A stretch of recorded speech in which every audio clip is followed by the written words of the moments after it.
7 o'clock by the Longines Presentation Watch. The finest watch ever offered under the Longines banner.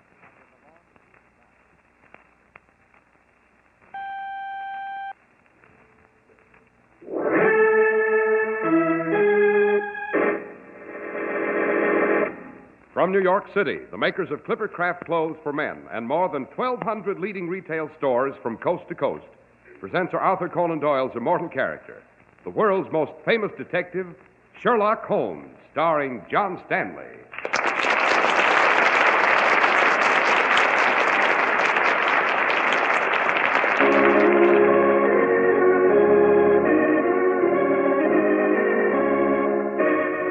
This week's adventure, the case of the Well-Advertised murder.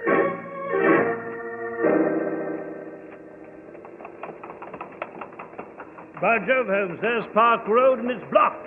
Our carriage can't pass. Quite so, Watson. The road's being repaired. Turn around, driver. You will have to take the long way around. It'll cost us quite a bit of time, Holmes. Yes, and meanwhile, Christine Blakely is alone with her husband. And he hasn't the remotest notion that she means to kill him at any moment.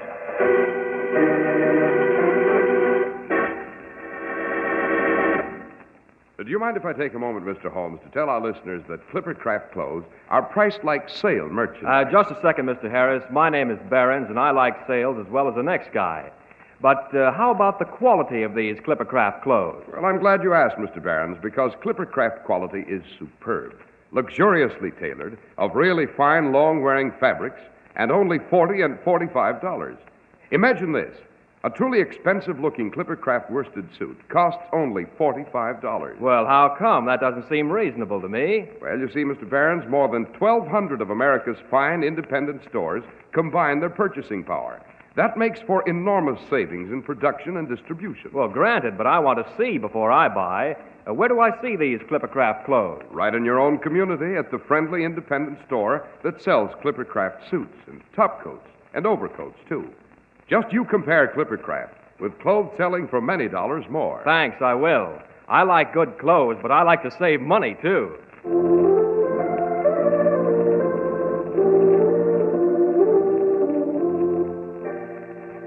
Well, Dr. Watson, you've called this adventure with Mr. Holmes the case of the well-advertised murder, but who on earth would want to advertise a murder? Ah, Mr. Harris, the medium of advertising was not quite what one might expect. It was 1902. We medical men were just breaking fresh ground on the problem of mental disorder. It was late afternoon at the office of Dr. John Kemmel. The doctor's nurse, Patricia, was announcing a patient.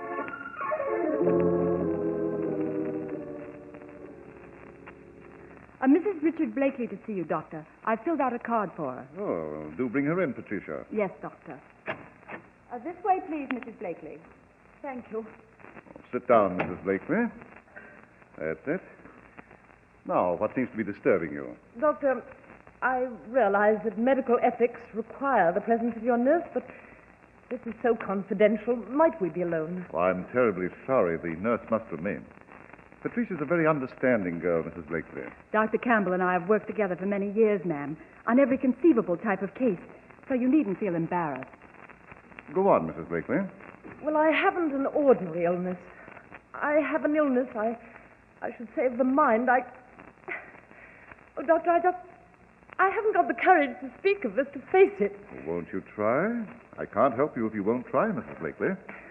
Very well, I'll try. I'm Mrs. Richard Blakely. Notes, Patricia. Yes, Doctor. My marriage to Richard was a marriage of impulse. I became infatuated with him. Richard was handsome and well-bred and gallant. He was my Lochinvar come out of the West. Of course, after a few years of marriage, the first ecstasy died. The inevitable erosion of time began. Our marriage assumed the standard pattern of inertia, and I grew bored. And then I grew to dislike Richard. Doctor, I can't bring myself to say this. Now, please try, Mrs. Blakely. I'm sure you can. I disliked Richard in a petty way. It was a desire to avoid him more than anything else. He traveled because of business. I'd hoped he'd be delayed, giving me more time without him. I began filling the house with guests so that we shouldn't be alone. How did your husband react to this? Oh, he became irritated.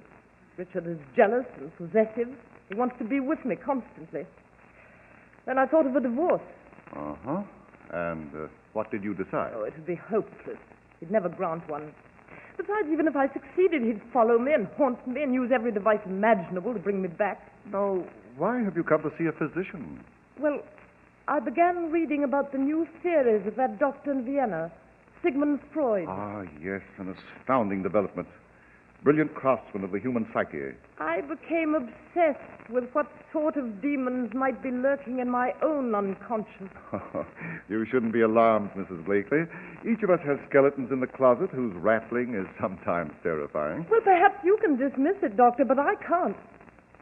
I've made a horrible discovery about myself. What is it, Mrs. Blakely?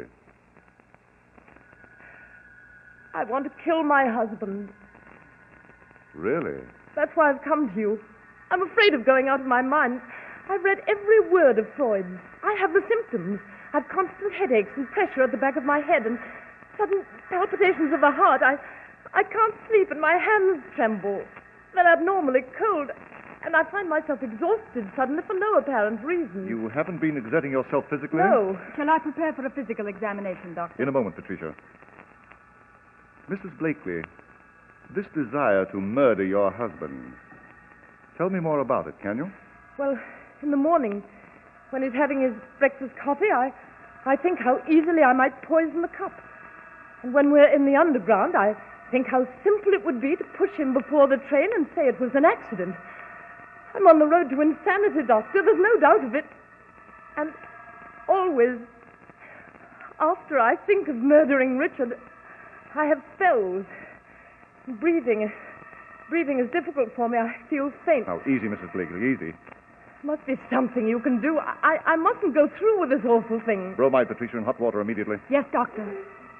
Mrs. Blakely, have you told your husband of this? Oh, no. He'd ridicule me. I couldn't tolerate that. I'm losing my sanity, Doctor. I shall be a hideous, gibbering creature tied to a bedpost in Coney Hatch or Bedlam. Mrs. Blakely, we medical men still have pitiable spears with which to fight the dragon of insanity. But I shall try. I shall do everything possible to help you. I've had even more ghastly thoughts, Dr. Campbell. I've thought killing him just once wouldn't satisfy me. I've had a lust to take a knife and plunge it into his body over and over and over.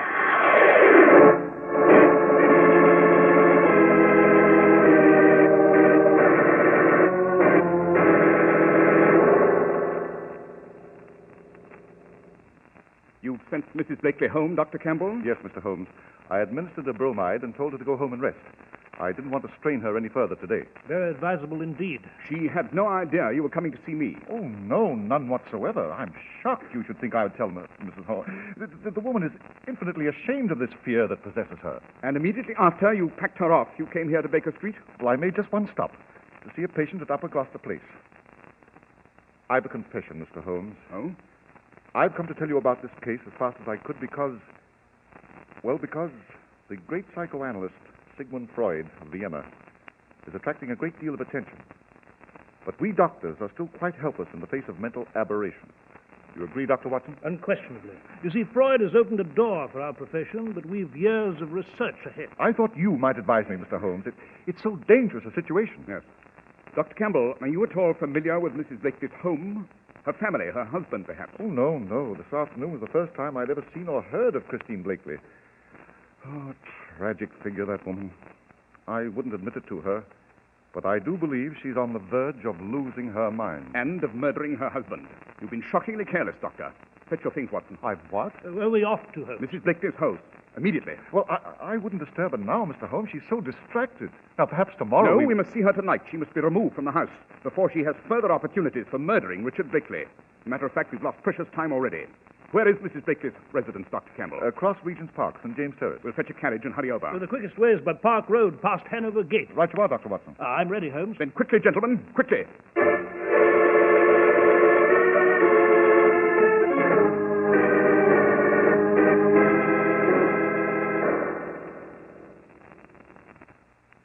Where were you this afternoon, Christine? Richard, if you're going to assume that impossible role of prosecuting attorney again, Where were you?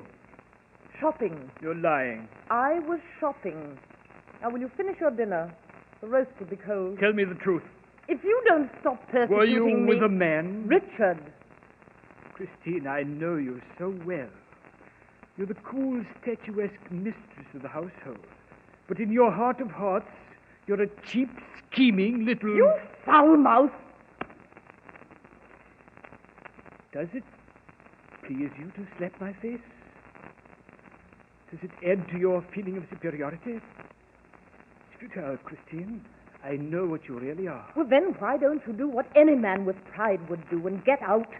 Or let me get out? No. You're going to stay here. You're going to go on living with me. I'd never let you wander off. You're the prisoner of St. James Terrace.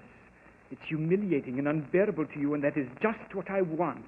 It delights me to have this tigress caged and restless in my home. Richard, this endless battling is so absurd. Can't we stop it? We're so weak. Perhaps we should go away together to some spot we knew when we first met.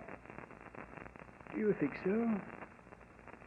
No, I'm never sure whether you're being sincere or if you're just play-acting to amuse yourself. No, I'm not play-acting. Oh, let's talk sensibly. Now, sit back and relax and enjoy your dinner, and then we'll stroll in the park and we'll talk. Good, sensible talk. All right, Christine. I'll try it. That's better. Now, let me cut a fresh piece of that roast for you. Hand me the carving knife, will you?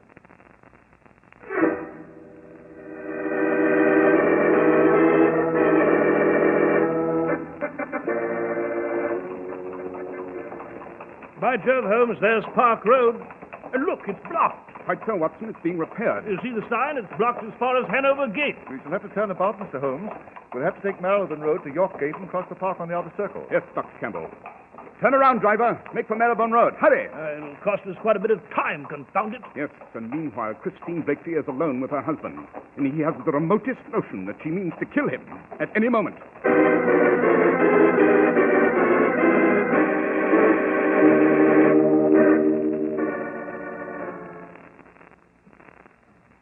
There you are, Richard. I've cut a very tempting piece of the roast for you. You can be considerate, Christine. And I do appreciate the rare moments when you are. Now put down the carving knife. You'll cut yourself. I've given a great deal of thought to us, Richard. Of course. I've made a decision. You have, Christine? What is it? What is it, Christine? I can only be happy. Yes? I can only be happy if... If what? If you're dead. If you're dead, if you're dead, if you're dead!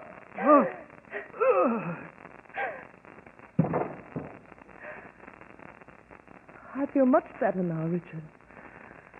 I feel much better now.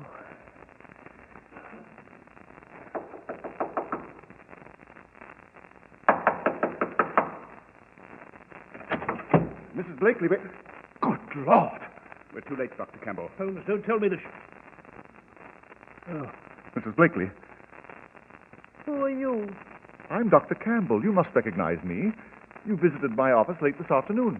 Apparently, she's lost all sense of orientation. Mrs. Blakely, you do know who I am, do you not? I've never seen you before. I've never seen any of you before. I know who the gentleman is lying on the floor, though. That's my husband. He's dead. I killed him. With this knife. The knife is still in my hand, dripping his blood. Just the way I wanted it. I feel much better now. I'm afraid she's gone mad, Mr. Holmes. I'll fetch her things. I must turn her over to the police immediately. For her coat. It's in this cupboard. We hope the police won't detain her for long. Miserable creature. She should be turned over to a mental hospital. Now, come, Mrs. Blakely. You must come with us. I must come with you? Yes. You see, we must notify the authorities. And Holmes, what are you doing with the body? Examining it, Watson, obviously. Yes, the police will tend to that. They tend to all the details. there's one detail that may escape them, my dear Watson. One amazing, bloody detail.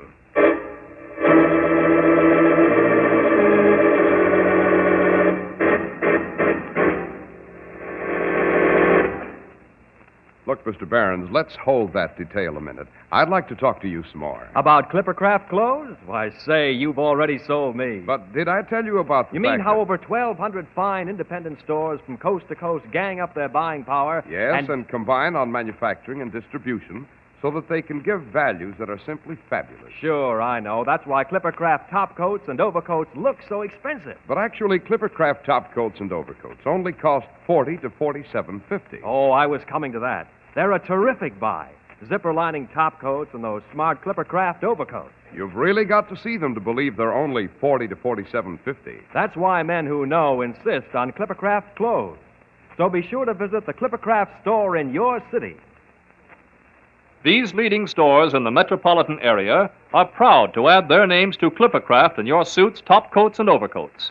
In Manhattan, John Wanamaker Men's Stores, Broadway at 8th and 67 Liberty Street. Saks 34th, Broadway at 34th. In Brooklyn, Abraham and Strauss. In Newark, New Jersey, Boulevard Men's Shop, Kresge Newark. And in Jamaica, the B&B Clothes Shop, 16408 Jamaica Avenue.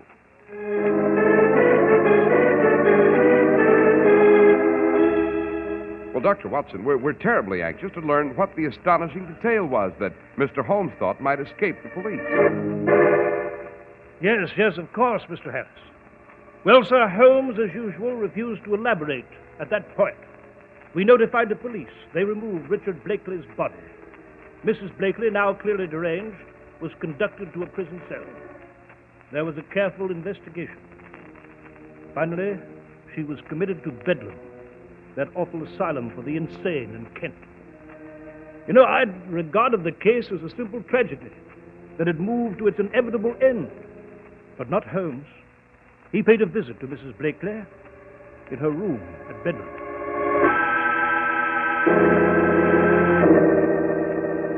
Although we've met, Mrs. Blakely, you won't recognize me.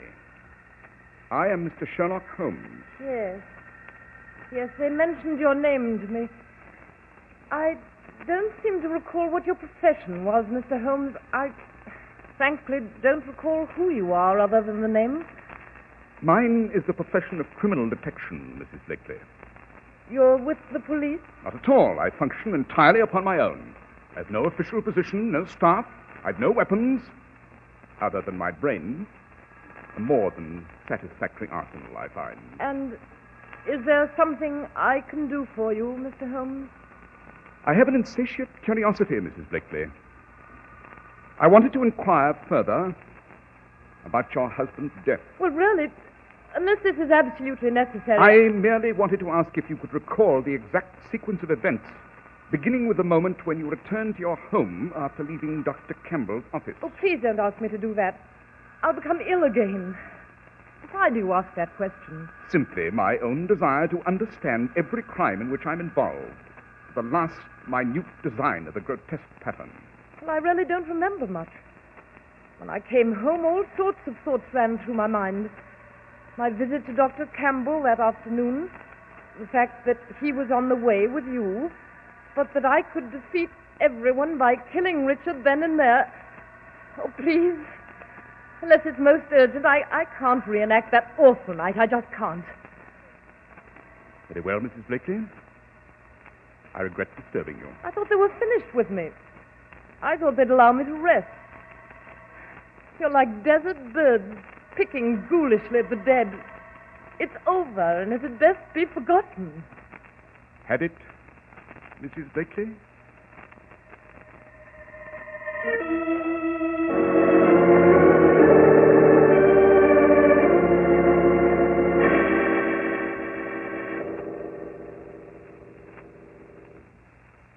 Oh, I'm pleased that you dropped by to my office, Mr. Holmes. Are you, Dr. Campbell? Yes, I was afraid that after the Blakely case had ended, our acquaintance might end with it. I hardly thought so, Doctor.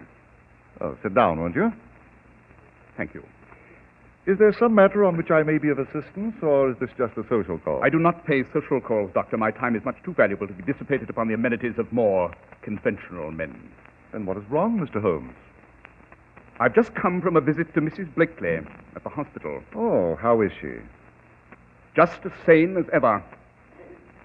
I don't quite know what you mean. Mrs. Blakely is just as sane as ever. She never was insane, Doctor. Oh, that's fantastic. I refuse to believe it, sir. Mrs. Blakely has been presenting the world with a melodramatic performance simulating insanity. A performance that proved most convincing to everyone. Except to me. You're talking nonsense, Mr. Holmes. I'm a physician. Or you must recognize my ability to judge the symptoms of my patients. Christine Blakely intended for a long time to do away with her husband. The sudden popularity of Dr. Freud in Vienna gave her just the situation she desired. What situation? She required a technique for avoiding the penalties of homicide so that she might be rid of her husband, so that she might ultimately join the man with whom she was secretly in love. The man with whom she was secretly in love? Oh, did I neglect to mention that before, Doctor? You're the man, Doctor. You plotted with Christine and helped her to commit the murder. I warned Christine time and again that you should be our sole concern, Mr. Holmes. She insisted, though. She wanted her insanity well established with someone of unquestionable repute. So I went to you. I've been prepared for you, though. With that revolver? Oh, the revolver is merely to detain you, Mr. Holmes. I shan't kill you that way. You shall have a most regrettable heart attack while paying me this visit. You came to consult with me about chest pains. Then you died. Interesting plan. Of course, consulting you on medical matters would be foolish. I've looked into your background, sir, and it seems you have no legal right to practice. Your title of doctor is pretense. You never earned it. I've been well prepared for your accusations, Mr. Holmes. Look, in this drawer. This hypodermic contains a drug, an overdose. I shall inject it into your arm. The needle prick is almost invisible. The injection will strain your heart to the bursting point. Most unfortunate. Now, you were saying about Christine. Oh, yes. She has been conducting a clandestine affair with you. Her late husband traveled on business. You imparted that information to me yourself. While he was away, you visited the Blakely home. You found evidence to that? I never indulge in idle conjecture. Of course I have evidence. You and Christine concocted what you believed was an ingenious idea. You would establish that she was losing her mind. She would publicize the murder in advance. Your nurse was most important. My nurse? Yes. You insisted she remain and hear every word of Mrs. Blakely's. She was an indispensable witness. Mrs. Blakely would then kill her husband, plead insanity, be committed to a hospital rather than to the gallows, and within a short time she'd be cured, released, and would join you. That was the plan, yes. But you made your first error, Doctor, when you mentioned that you stopped to see a patient at Upper Gloucester Place. That is on Park Road. You couldn't have avoided noticing the road was blocked. Yet, when Watson suggested we dash to the Blakely's via Park Road, you accepted the suggestion. Why, Doctor? Because you were afraid Christine wouldn't have time to kill Richard before he arrived. You wanted the delay at the blocked road. Excellent, Mr. Holmes. Surprising powers of observation. When we arrived and found Christine with the body of her husband, you said you'd fetch Mrs. Blakely's things. You knew where they were. You knew the clothes cupboard she used, although you were never supposed to have been to the house before. I was so right in warning Christine. Now I shall inject this hypodermic. If you resist, I shall be forced to shoot. I'd rather not do that. Naturally. When I examined the body, sir, I mentioned finding an amazing detail. It was the fact that Christine had killed her husband with surgical precision. It's very difficult to plunge a knife into someone's heart directly without the blades being deflected by the ribs or the chest wall. But hers was masterly strokes. It required some knowledge of anatomy to place the knife so neatly into the center of the heart. It confirmed my previous suspicion. Christine had been coached by someone rather learned in such matters. By you, Dr. Campbell, by you. May I ask, Mr. Holmes, why you allowed the investigation to proceed? Because although the evidence was heavily weighted against you, I do not make accusations unless I am upon extremely firm ground. So, I waited to visit Mrs. Blakely, and she provided me with a final bit of information that I needed. Did she? Yes. You told me Mrs. Blakely had no idea that you'd come to see me about her case. You were appalled at my question. But, sir, just a few minutes ago, Mrs. Blakely inadvertently mentioned that the night she killed her husband, she sat in the dining room thinking of the fact that you were on your way with me. Again, undeniable proof that this homicide was carefully prearranged. She knew exactly what you were doing. A superb series of deductions, Mr. Holmes. Thank you. Now we shall have our unavoidable disaster. Your heart attack. Roll up your sleeve, Mr. Holmes. You're forcing me to remind you that at this range, if I pull the trigger of this gun, it'll blow your head off. I've the needle ready. I said roll up your sleeve, Mr. Holmes. I assure you, your death from the drug in this hypodermic will neither be long nor painful. I'm quite familiar with the effects, Doctor. Then you must know you will experience a sudden shooting pain, very short-lived, and then oblivion. Rather a pleasant way to die, I should say. Roll up your sleeve. That's it.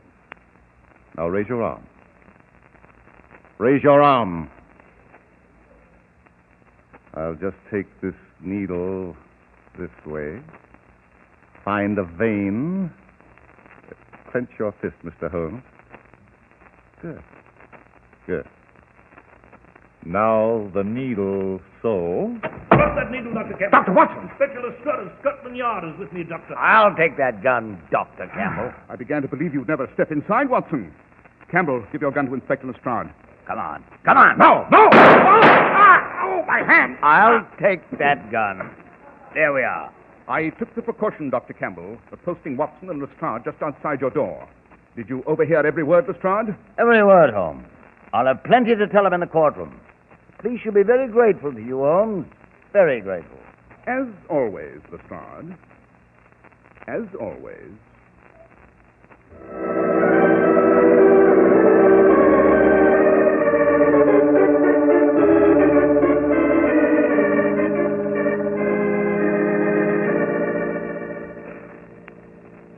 The Persian slipper, Watson. My pipe beats tobacco. Oh, here you are, Holmes.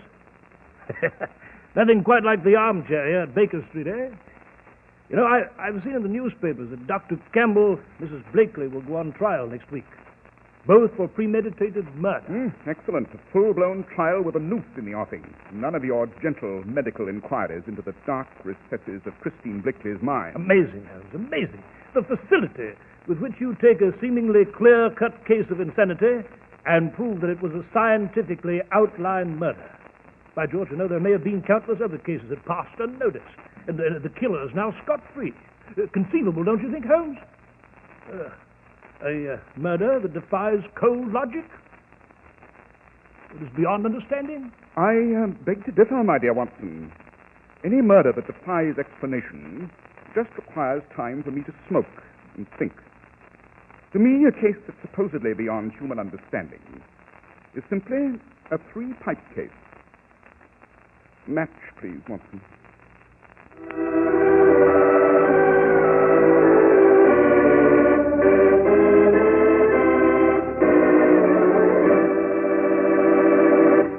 Well, Dr. Watson, the well-advertised murder deserved the attention it received. It was fascinating. I'm delighted that you enjoyed it, Mr. Harris. And I do believe you'll enjoy the adventure I've planned for next week equally as well. It's an adventure I've called The Island of the Dead. And it concerns the ancestor of one of history's most ruthless pirates, an uncharted, uninhabited island, and a ship with a dead pilot at the wheel.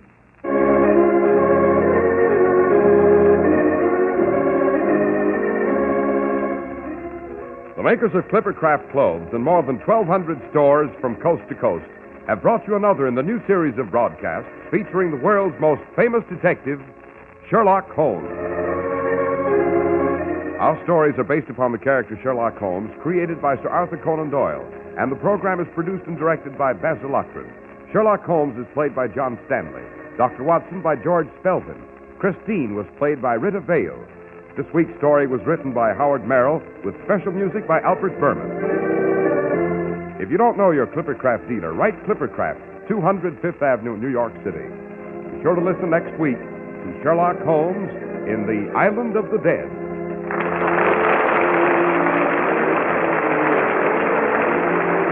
This is Cy Harris speaking for Clippercraft Clothes. This is the Mutual Broadcasting System.